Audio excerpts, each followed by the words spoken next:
Hello, Cancer, Sun, Moon, Rising, and Venus signs. Kamusta kayo? Sana po'y nasa mabuti kayong kalagayan. Welcome back po sa Star Tarot. At kung bago kayo rito, welcome din po kayo. Please subscribe, like, share my videos, and leave me a comment kung nakaresonate po kayo. So, Cancer first card, Mask. We have Calm. We have Bully. Ayan. So, siguro ang iba sa inyo, maybe you are pretending to be someone else. Maaring hindi, kung ano yung pinapakita mo siguro sa public, sa tao, hindi yan yung tunay na ikaw. Alam mo yun, baka kasi ang iba sa inyo, yung people pleaser, 'di ba? Maybe you are trying to, you are trying to change yung yung ways mo, behaviors mo, 'di ba? Para na magustuhan ka ng iba or para ma-convince mo yung ibang tao to agree with you, yung mga gano'n ba? At siguro mas inuuna mo yung yung ibang tao, alam mo yun? Mas priority mo yung mapasaya mo yung ibang tao kaysa yung masunod kung ano yung gusto mo or kung ano yung makakapagpasaya sa'yo, something like that, 'no? Possible din na it's the other way around, pupuwedeng there is someone, 'no, na hindi nagiging totoo sa'yo.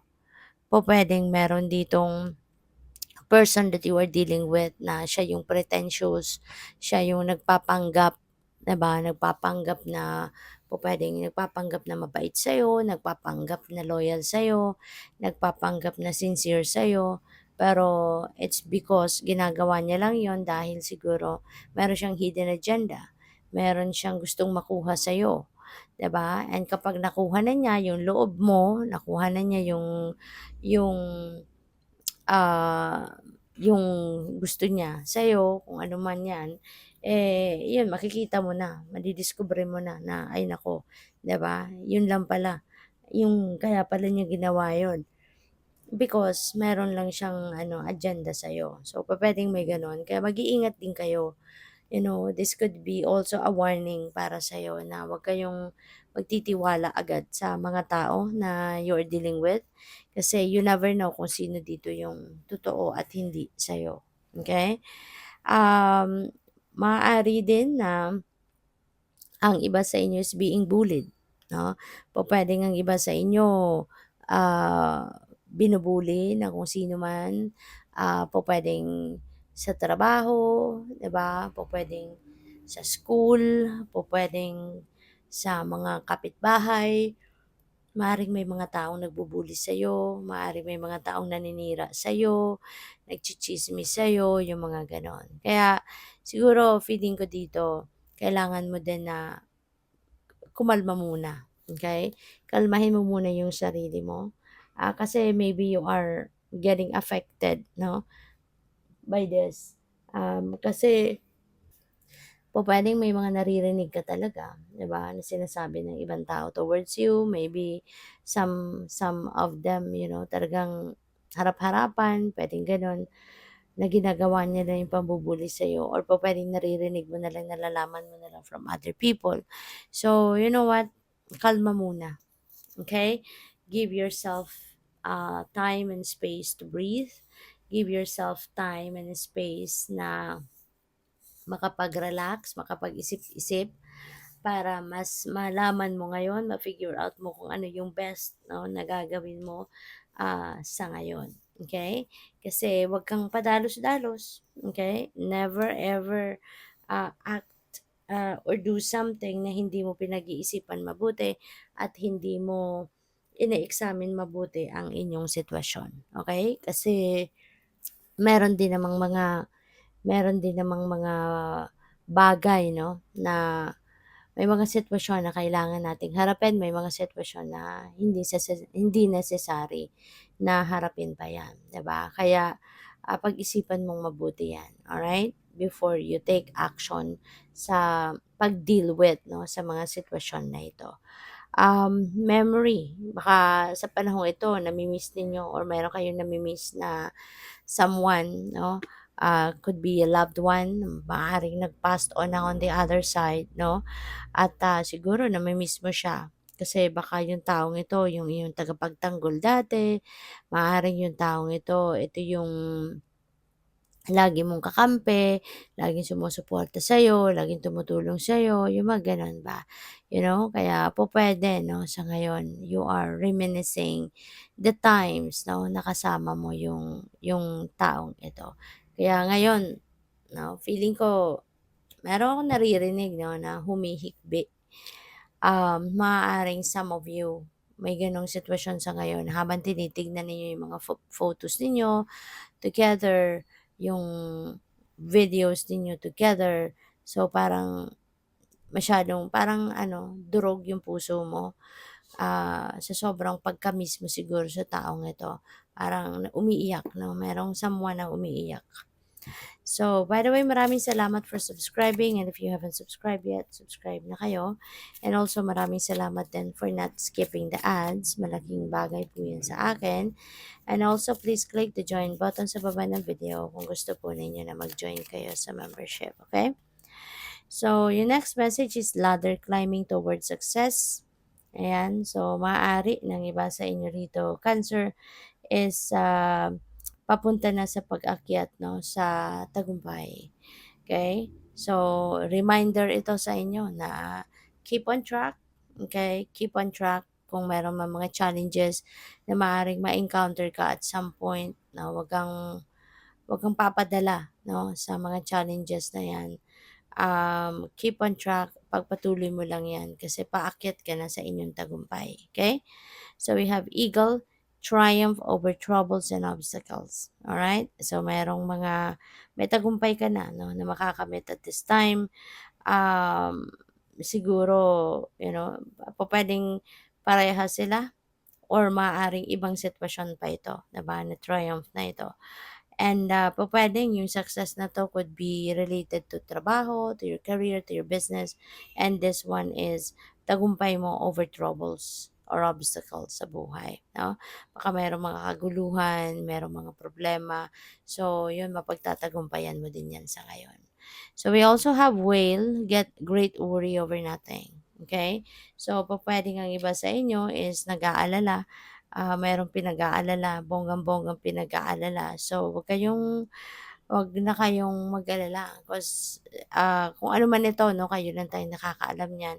But sabi dito, great worry over nothing. So, parang it's a waste of time, 'di ba, na nagwo-worry ka about sa bagay na 'yan. Kaya as much as possible, wag mo nang alalahanin ito, alright? Kasi hindi naman kailangan, hindi naman dapat in the first place, 'di ba, kapag kayo ay merong ipinagwo-worry, mas maganda 'no, na ialay mo na lang yung worry mo na 'yan, yung mga bagay na nakakapagpa-stress sa'yo sa universe.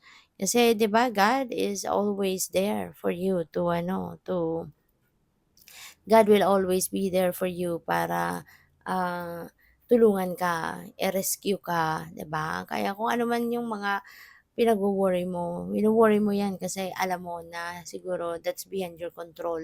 So, kaya nagwo-worry ka. Otherwise, kung kontrolado mo ang bagay na 'yan, hindi ka na magwo-worry kasi you can do something about it, 'di ba? Meron kang magagawa para ma-improve 'yun or maayos 'yun, 'di ba? Kaya ialay mo na lang 'yan lahat 'no, sa divine. Kumbaga let go and let God help you, na ma-solve 'no, kung ano man yung ipinagwo-worry mo, hindi ba? So, we also have dog, far away, a distant friend is thinking of you. So, meron kang kaibigan siguro dito na nakakaalala sa'yo, may kaibigan kang nag-aalala sa'yo, or merong kaibigan na nakaka-miss sa'yo, puwedeng gano'n. So, tignan natin ano pa. So, we have courage, a journey either physical or mental. So, pupuwedeng more of mental travel ito, 'no? Although possible din na merong physical travel na gagawin ng iba sa inyo. So, possible 'yan. But yeah, more of mental travel for based sa mga energies na nandito. Kasi tulad nito, may mga troubles and obstacles na pinagdaanan kayo. na although mapagtatagumpayan mo na 'yan sa ngayon, but yeah, meron ka din mga great worry, 'di ba? Meron ka din pinag-aalala kaya maaaring there's a lot of time na ginugugol ninyo para sa pag-aalala, pag-iisip 'no, ang dami-dami ninyo sigurong iniisip, lately, yung gano'n. Um So yun, tignan natin kung ano pa ang ganap. We have Turkey, someone is behaving stupidly. So this could be anyone. This could be anyone na nagpapaka-stupid. No? Kaya pwede no, na sana isipin mo na lang yung pasensya, ikaw na lang yung magpasensya. Kasi otherwise, kung papatulan mo yung pagka-stupid ng taong ito, ikaw lang yung maninega nito. 'Di ba? Ikaw lang yung mapapasama tuloy kasi 'pag mag-negative thinking ka, mag-negative, thoughts ka, feelings, emotions, 'di ba? So, ikaw na ngayon yung mag-a-attract ng mas marami ding, negativity. So, as much as possible, 'di ba, kalma 'no, at, pasensya, 'yun ang kailangan mo rito, okay? Para hindi ka madamay sa kanegahan niya. So we have archway, new opportunities, possibilities, and path opening up.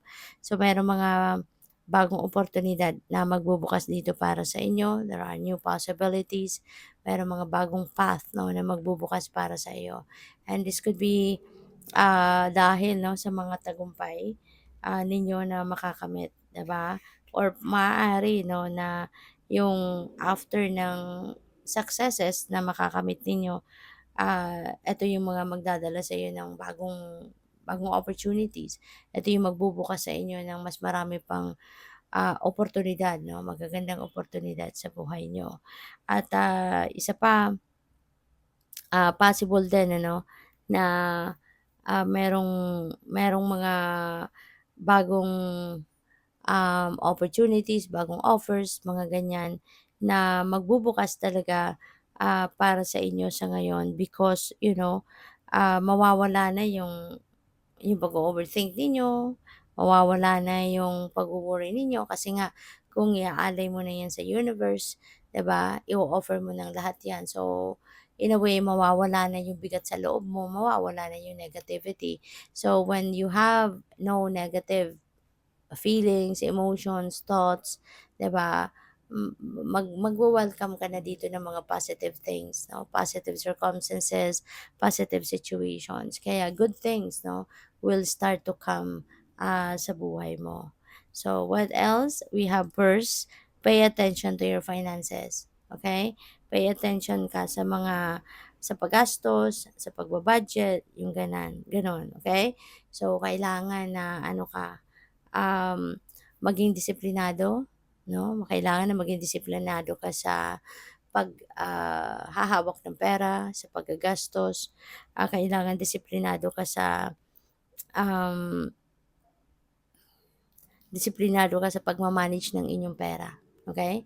Para na hindi ka dumating sa puntong, magugulat ka na lang na, "Wow, nasaan ang pera ko? Ba't hindi ko man lang naramdaman?" 'Di ba, yung mga gano'n. So, good luck sa'yo. Thank you for watching. Love and light. Namaste.